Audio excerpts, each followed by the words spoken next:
नमस्ते प्रणाम दोस्तों, मैं अपने यूट्यूब चैनल सिंगर मोनम में आप लोगों का स्वागत करती हूँ। दोस्तों, मैं अपने गाने के माध्यम से आप लोगों के बीच दुनिया का सबसे बड़ा सच लेके के आई हूँ।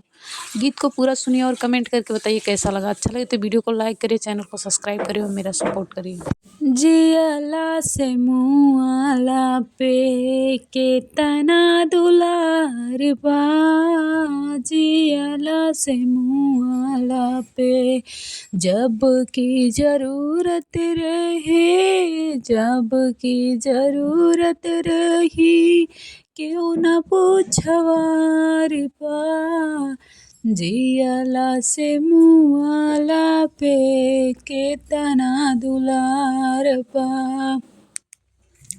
जियला पे मिले नाही फटही लुगरिया, जियला पे मिले नाही फटही लुगरिया, मुआला पे चमा चमा चमकेला चुनरिया भैया, मुआला पे चमा चमा चमकेला चुनरिया, जियला से मुआला पे केतना दुलार बा, जब की ज़रूरत रहे, क्यों न पूछवार बा, जियला से मुआला पे केतना दुलार बा।